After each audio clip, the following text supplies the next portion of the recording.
இனி 54வது பாசுரத்துல சாதிக்கிறார். இப்படி எம்பெருமானார் யதார்த்த ஸ்தாபனம் பண்ணியருளினார். இதுதான் உண்மை பொருள் அப்படிங்கறத உலகத்துல ஸ்தாபிச்சுட்டார். உடனே வேதத்துக்கும் திருவாய்மொழிக்கும் புறச் சமயங்களுக்கும் என்னாச்சு அப்படிங்கறத தான் இந்த பாட்டால சொல்லப்படுறாரு. மாற்று சமயங்கள்ல என்னாச்சு, வேதத்துக்கு என்ன பெருமை வந்தது, திருவாய்மொழிக்கு என்ன வைபவம் வந்துருச்சு. இதுதான் ராமானுஜரால ஏற்பட்டது. 54ஆம் பாட்டு.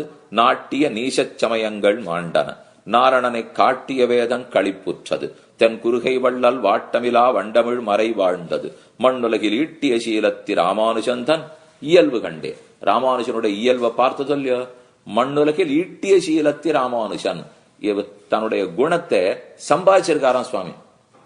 பொருள் ஈட்டுவதுன்னு சொல்றோம் இல்லையோ, அத போல இப்ப ராமானுஜர் சீலத்தை ஈட்டுறார். அவர் செய்யற ஒவ்வொரு செயல்லையும் சம்பாதிச்சுட்டே இருக்கார் சுவாமி. இவர் ஏதோ சம்பாதிக்கிறாரு. என்ன சம்பாதிக்கிறார்னா குணத்தை சம்பாதிச்சுட்டே இருக்காராம். இன்னாருக்கு நல்லது பண்றார், அவன் உடனே 1 கோடி தரான். என்ன கோடி தெரியுமா? அவன் கொடுத்தது. இந்த குணத்தை உடையவர் நீர்னு கொண்டாடுறானோ, சரின்னு வாங்கி வச்சுக்கிறார். இவங்கிட்ட போறார், இந்த நல்லதை பண்றார், அவன் உடனே கொண்டாடுறான். இந்த குணத்தை உடையவர் நீர்னு அதை எடுத்து வச்சுக்கிறார். இத போல ஈட்டிய, இது ஒத்தொத்தர் நம்ம சம்பாதிக்கணும். இப்போ மண்ணுலகில் ஈட்டிய சீலம் சம்பாதிக்கிறார், குணத்தை சம்பாதிக்கிறார், வித்தையை சம்பாதிக்கிறார், குணத்தை சம்பாதிக்கிறார், கருணையை சம்பாதிக்கிறார். இதுதான் ஈட்டிய சீலம் ராமானுஜர்.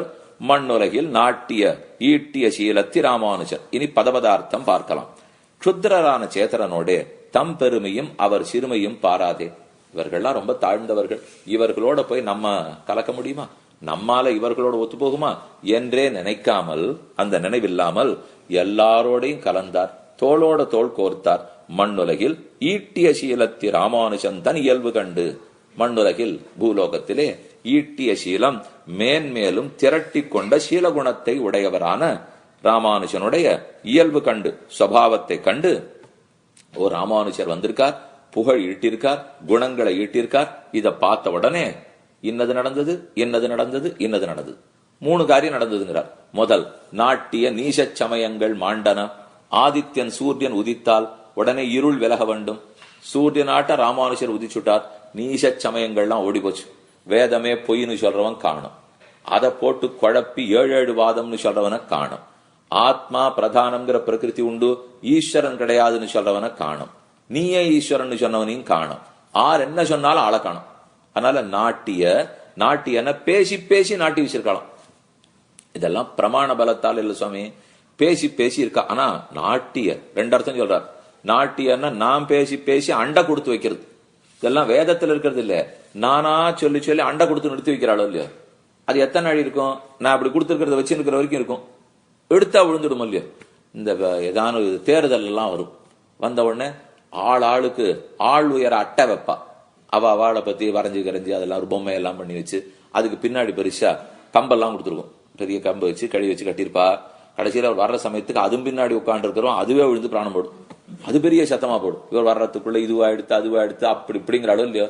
அப்ப அதுதான் நாட்டியன்னு நான் சொல்றபடிக்கு நிற்க வச்சிருக்கோம் இல்லையோ. இப்ப இலிங்க திட்ட புராணத்தீரும் ஜமணரும் சாக்கியரும் மறிந்துவாதி செய்வீர்களும் மற்றும் தெய்வமாகி நான் நம்மாழ்வார் சாதிக்கா இருப்போம். அப்ப நாம சொல்லி சொல்லி பேச நின்ன சிவனுக்கும் பிரமந்தனுக்கும் பிறர்க்கும் நாயகனகனே கபாலன் மோக்கத்து கண்டுகொள்வின்னு திருக்குறுகூர் பாசுரம் நம்மாழ்வார் திருவாய்மொழியில சாதிக்கிறார். நான் பேசி பேசித்தான் நிறுத்தி வைக்க முடியும். அவர்களுக்கா பிரமாண பிராபல்யம் கிடையாது. நான் பேசுறதுனால நிக்கிறது. ஆனா இந்த பேச்ச நன்னா நிறுத்திருக்கா சுவாமி. வெறுமையில நாட்டிய அடுத்த அர்த்தம் சொல்ற, சுலபத்துல போக மாட்டேங்கிறது. எத்தனை தூரம் தப்புன்னு சொன்னாலும் இன்னும் கிளர்ந்த இடம் சொல்லியோ. அதனால நன்னா நிக்கிறது. நாட்டிய ஸ்வயுக்தி ஸ்தாபிதங்களாய் கற்பனையில ஸ்தாபிக்கப்பட்டிருக்கிற நீசச் சமயங்கள் மாண்டன. வேதத்தை இல்லேன்னு சொல்லக்கூடிய சமயங்கள் எல்லாம் மாண்டு போயின, நசித்தன, மீண்டும் தலை தூக்காதபடிக்கு படுத்து. 2, நாரணனை காட்டிய வேதம் களிப்புற்றது. இருட்டு மூடின்னு இருக்கிற வரைக்கும் வேதத்தினுடைய பெருமை தெரியல. இப்ப இருட்டு ஓடி போச்சு இல்லையோ, பாக்கிய சமயங்கள் படுத்தோ இல்லையோ. இனிமே வேதத்துக்கு ஆனந்தம் வந்துருச்சு. போ ஓ நாரணனை காட்டிய வேதம் களிப்புற்றது.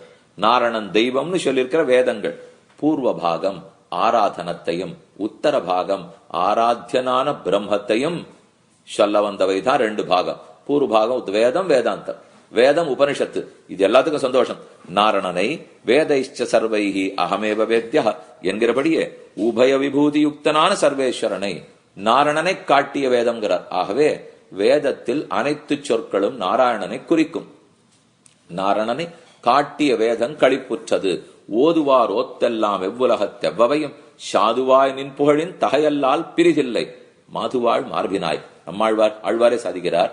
ஓதுவார் ஓத்தெல்லாம் ஆறாரெல்லாம் என்னென்ன பாடியிருக்காளோ ஆழ்வாருடைய பாசுரம்.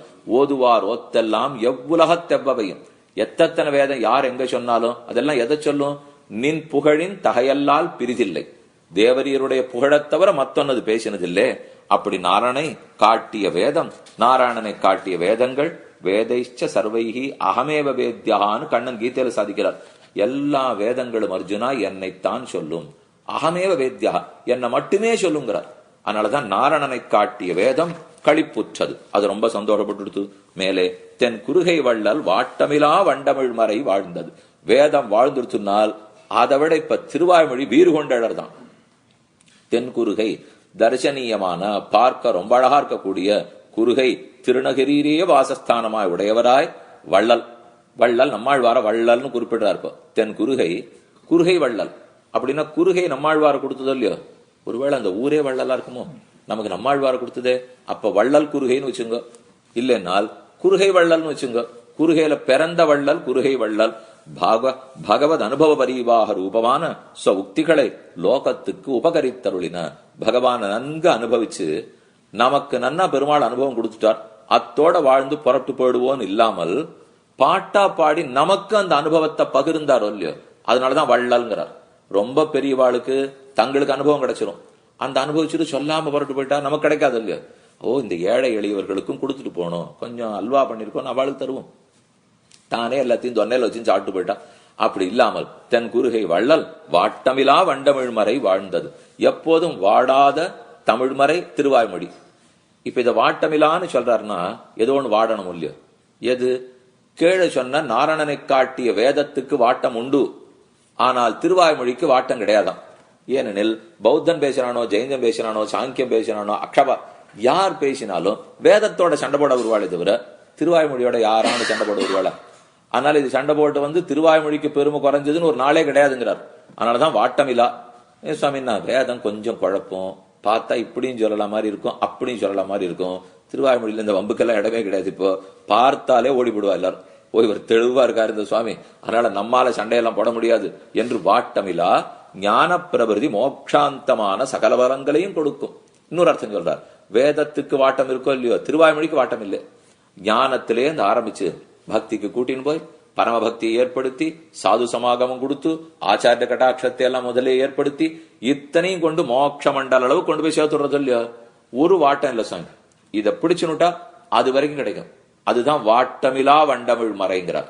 எனக்கு எந்த வாட்டமும் வராது. நம்மாழ்வார் திருவடிகளை பற்றினேன், வாடி கிடந்த நான் துளிர்த்தேன், துளிர்த்த நான் தழைத்தேன், தழைத்த நான் பூத்தேன், பூத்தவன் பழுத்தேன், பெருமான் பழத்தை உண்டான் என்கிற அளவுக்கு கொண்டு போய் விட்டுடும்னால் வாட்டமிலா வண்டமிழ் மறை வாழ்ந்தது. வண்ணுன்னு சொன்னா வள்ளல் தனம், ஔதாரியம், கொடுக்கிற தன்மை. அந்த வண் தமிழ் மறையாம் திராவிட வேதமான திருவாய்மொழி, தமிழ் வேதம் திருவாய்மொழி வாழ்ந்தது. அது ரொம்ப நன்னா எடுத்துப்போ. அதுவும் தன் இடத்துக்கு வந்துடுத்து. 3 நடந்துடுத்து. நாட்டிய நீசச் சமயங்கள் மாண்டன, நாரணனை காட்டிய வேதம் களிப்புற்றது, தென் குறுகை வள்ளல் வாட்டமிலா வண்டமிழ் மறை வாழ்ந்தது. இதெல்லாம் எப்ப நடந்தது? மண்ணுலகில் ஈட்டிய சீல தெம்மி ராமானுஜமுனி போந்த பின்னே. ராமானுஜர் அவதரித்தார். இத்தனை நன்மைகளும் நடந்தன. 4000 அருளுச் செயல்கள் எல்லாம் அனைவரும் உஜ்ஜீவிக்கும்படி தலைகுலுக்கி நித்திய அபிவிருத்தங்களாய் கொண்டிருந்தன. நாட்டிய நீசச் சமயங்கள் மாண்டன. சமயங்கள் மேல அதுக்கு அர்த்தம் சொல்றார். மண்ணுலகில் ஈட்டிய சீலத்து. இந்த லோகத்துல ராமானுஜர் இருந்திருந்து நிறைய சம்பாதிச்சிருக்காராம். என்ன ஒரு 1 கோடி 4 கோடி 10 கோடி இதான்னு தேருமா சுவாமின்னா, என்ன அவ்வளவு குறைச்சலா சொல்லிட்டு இன்னும் நிறைய சம்பாதிச்சிருக்கார். என்ன அப்படி சம்பாதிச்சிருக்கார்? ஒரு 4-5 விஷயம் சொல்றார். திருக்கோட்டியூருக்கு போய் திருக்கோட்டியூர் நம்பிகளிடத்திலே சரமஸ்லோகார்த்தம் திருமந்திரம் பெற்று உலகத்துக்கெல்லாம் கொடுத்தாரோ இல்லையோ? அது அவர் சம்பாதிச்ச புகழ்.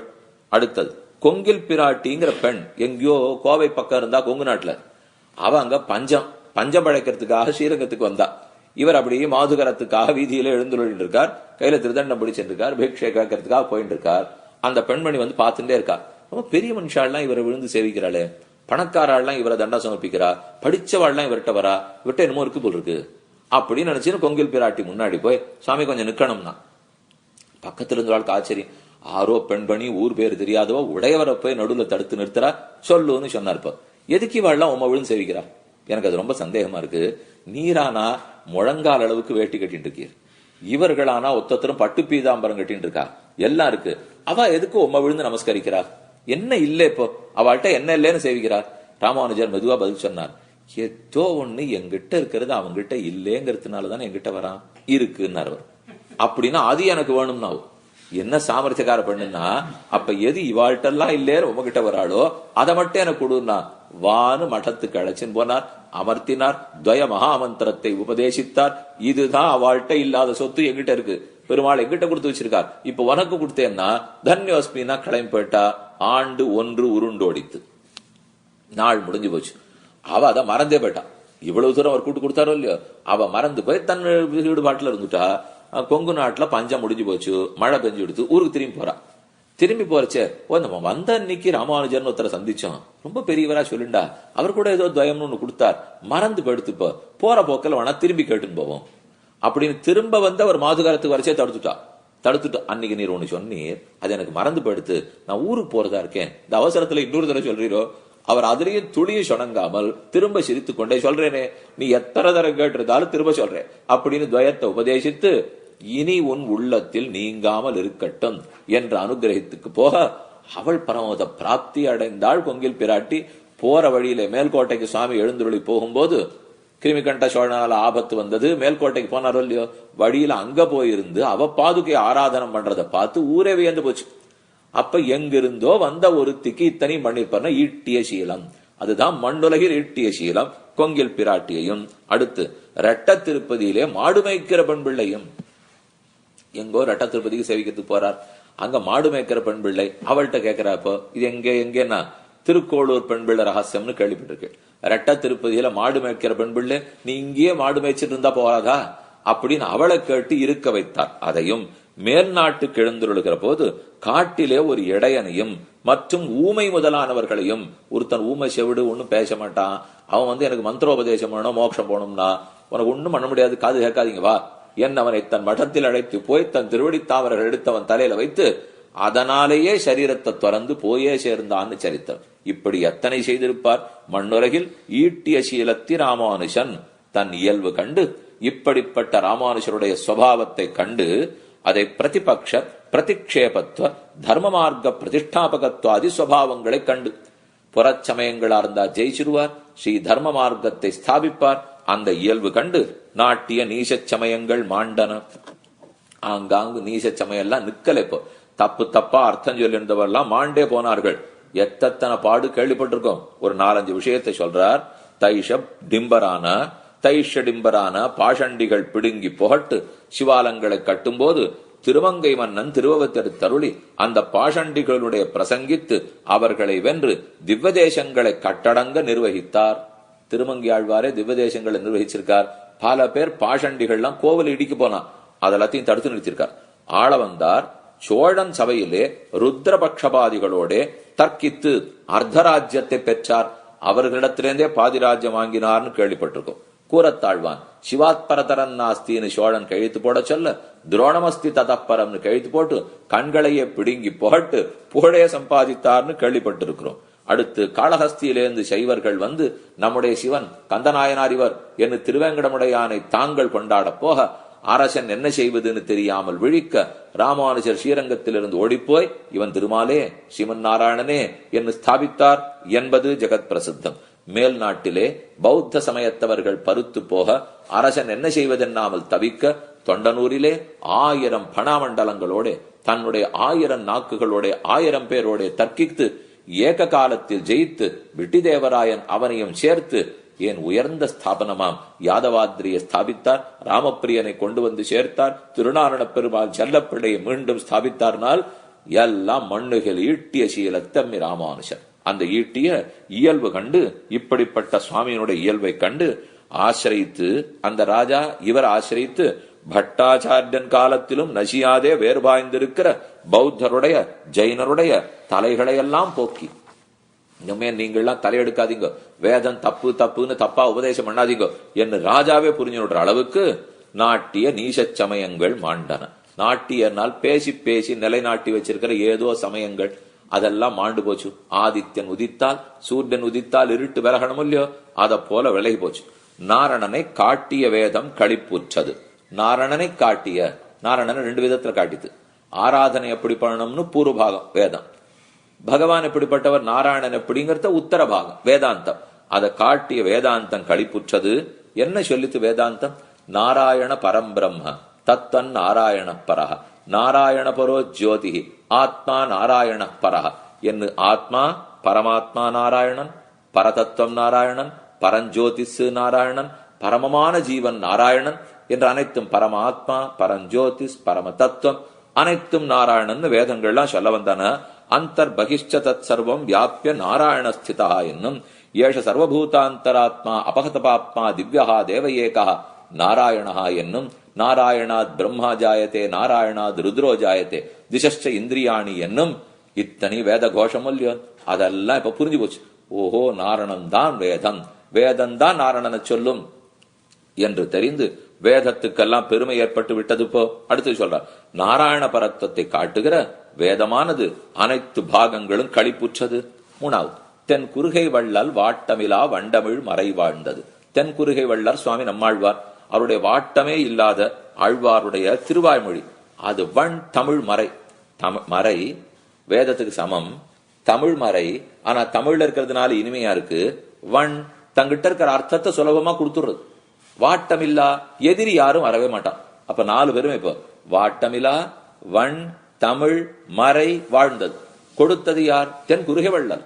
குறுகையிலே பிறந்தவரான சுவாமி நம்மாழ்வார் தென் குறுக வள்ளல் வாட்டமிலா வண்டமிழ் மொழிபட்டோடும் கவியமுதம் நுகர்ச்சியுருமோ முழுதுமே என்று மொழிபட்டு ஓடும் ஆழ்வாருடைய பாசனம் ஒரு கவி அமுதம். தொண்டர் கமுதுண்ண சொல்மாலகள் சொன்னேன் என்னும் பாலை தமிழ் ரிசகாரர் பத்தர் பரவும் 1000 என்னும் கேட்டு 6 வானவர்கள் செவிக்கினிய செஞ்சொல்லே என்னும் பக்தாமிர்தம் விஸ்வஜனானுமோதனம் என்னும் பாடப்பாட கேட்க கேட்க நாவிலும் காதிலும் தேன் ஊற வைக்கும் இனிமையான பாடல்கள். அதனாலதான் வாட்டமிலா வண்டமிழ் மறை வாழ்ந்தது. வாழ்ந்தது நல்ல பதத்தால் மனை வாழ்வர் கொண்ட வெண்டில் மக்களே என்கிற நம்மாழ்வார் என்னென்னலாம் அந்த பாட்டுல பாடியிருக்காருன்னு சொல்றார். பாக்கிய குதிருஷ்டிகளால் அவிசால்யமான, பாக்கியர்களோ குதிருஷ்டிகளோ ஆழ்வார் பாட்டை தொடக்கூட முடியாது. அத்தனை பெருமையா நிபிடமா அசைக்க மாட்டாத பாடிவிட்டார். இப்போ அவர் சொல்ற நன்மை பாருங்க, வெறும் மோட்சமே கிடைக்கும்னு சொல்லிட்டு இருந்தா ரொம்ப தூரம் வரமாட்டோம். இல்ல இந்த லோகத்து இன்பம் தான் கிடைக்கும்னு மட்டும் சொல்லி வச்சுட்டா அப்ப பண்டித்தாள் வரமாட்டான். இந்த பாட்டை சொல்லுங்க, இந்த லோகத்துல நன்னா இருக்கலாம்னா சொல்லலாம் சுவாமி, எத்தனை நாளைக்கு இதுவே அங்க போக வேண்டாமன்வா. ஆனா வந்த உடனே அங்க கிடைக்கும்னு சொன்னா நேரம் இப்ப போயிட முடியுமா, கொஞ்சம் இங்கேயும் கிடைச்சாதேனேன்வா. அதனால நம்மாழ்வார் 2ஐயும் கொடுக்குறாங்க. நல்ல பதத்தால் மனை வாழ்வார் கொண்ட பெண்டிர் மக்களே என்று இந்த லோகத்தையும் கொடுக்கிறார். போராத்துக்கு அந்த லோகத்திலே நிறைய திவபத்து வீடே. நான் சொன்ன இந்த 10 பாசுரத்துல சொன்னீர்னா வீடே, இதுக்கு ஒரே பலன் வீடுதான். யுவபத்தும் பிடித்தார் பிடித்தார் வீற்றிருந்து பெரியவானுள் நிலாவுவரே. இந்த திருவேங்கடவனை பத்தின 10 பாசுரத்தை சொன்னீள்னா இந்த லோகம் முடிஞ்சு போடும். அங்கே அடைவீர்கள் என்னும் அவாவில் அந்தாதி பத்தறிந்தார் பிறந்தார் உயர்ந்தே என்று கடைசியிலையும் முதல்லேந்து கடைசி வரைக்கும் இந்த லோகத்தையும் கொடுத்து அந்த லோகத்தையும் பெற்றுக் கொடுத்தாரோ இல்லையோ, அதுதான் வண் தமிழ் மறை நம்மாழ்வாருடைய. ஷடகோபன் தண்டமிழ் நூல் வாழ என்கிறபடியே சமஸ்த பிரபன்ன ஜனங்களும் மங்களாசாசனம் பண்ணும்படி வண் தமிழ் மறை வாழ்ந்ததுன்னு அருள். அதன் குருகவள்ளல் வாட்டமிலா வண்டமிழ் மறை வாழ்ந்தது. வாழ்ந்ததுன்னு என்ன? இப்ப எல்லாரும் நாம வாழி வாழின்னு நித்தியம் பாடுற அளவுக்கு இருக்கேங்கிறார். நாம பாடுறோமா? ஷடகோபன் தண்டமிழ் நூல் வாழ மணவாள மாமனியே இன்னும் நூற்றாண்டு சொல்றோம் இல்லையோ. ஊர் முழுக்க எந்த 10 பாட்டு சொல்லட்டுமே.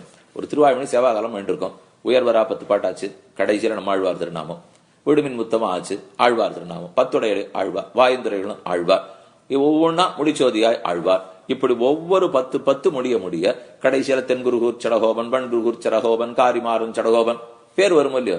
வர்றச்சே எல்லாரும் கை கூப்புவா. அந்த சேவாகாலம் நடந்துட்டு இருக்கிறச்சே எங்கேயோ தெற்கு கோடியிலே திருநெல்வேலி தாண்டி அங்க இருக்கா ஸ்ரீவைகுண்டத்துக்கு பக்கத்துல நம்ம ஆழ்வார். அந்த இடத்தை நினைச்சு மொத்த பேரு சடகோபன் கை கூப்பிடானோ இல்லையோ. வாழி வாழி வாழி சடகோபன் வாழ்ந்தால் தண்டமிழ் நூல் வாழ்ந்தால் ஜீவைஷ்ணவம் வாழும்னு நினைக்கிறானோ இல்லையோ.